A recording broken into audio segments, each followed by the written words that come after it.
நாலு பக்கமும் marking my டெரிட்டரின்னு தன்னுடைய பவுண்டரியை தானே வகுக்கும்.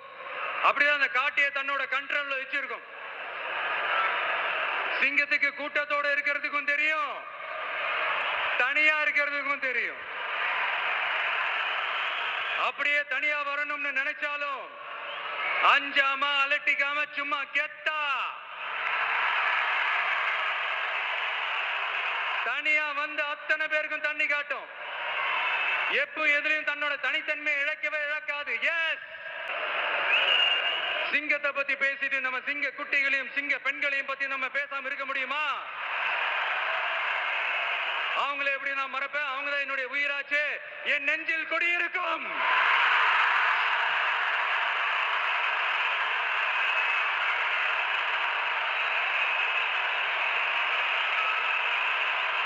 என்னுடைய தோழர்களுக்கும் தோழிகளுக்கும்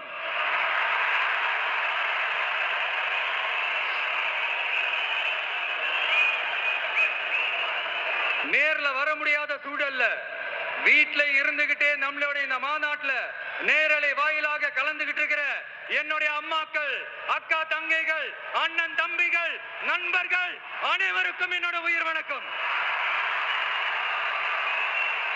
என்னோட உயிர் வணக்கம். என்னோட உயிர் வணக்கம்.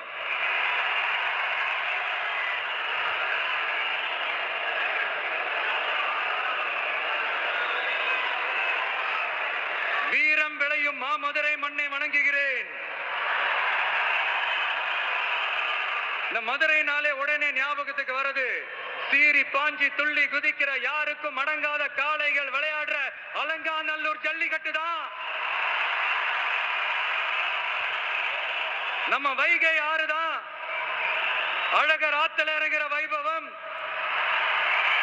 மதுரை மீனாட்சி அம்மன். இந்த மண்ணோட உண்மையான குணம் உணர்வு பூர்வமான மண் இது. அது மட்டும் இல்ல, இந்த மண்ணில் வாழ்ற மக்களும் அப்படித்தான் உணர்வு பூர்வமான ஆளுங்க. நான் இந்த மண்ணில் கால் எடுத்து வச்ச உடனே ஒரே ஒருத்தரை பத்தி தான் மனசுக்குள்ள ஓடிக்கிட்டே இருந்தது. அவர் யாருன்னு உங்களுக்கும் தெரிஞ்சிருக்கும். சினிமானாலும் சரி, அரசியல்னாலும் சரி, நமக்கு ரொம்ப ரொம்ப பிடிச்சது புரட்சி தலைவர் எம்ஜிஆர் அவர்கள் தான். அவரோட பழகிறதுக்கு எனக்கு வாய்ப்பு கிடைக்கல. ஆனா அவரை மாதிரியே குணம் கொண்ட என்னுடைய அண்ணன் புரட்சி கலைஞர் கேப்டன் விஜயகாந்த் அவர்களோட பழகிறதுக்கு எனக்கு நிறையவே வாய்ப்பு கிடைச்சது.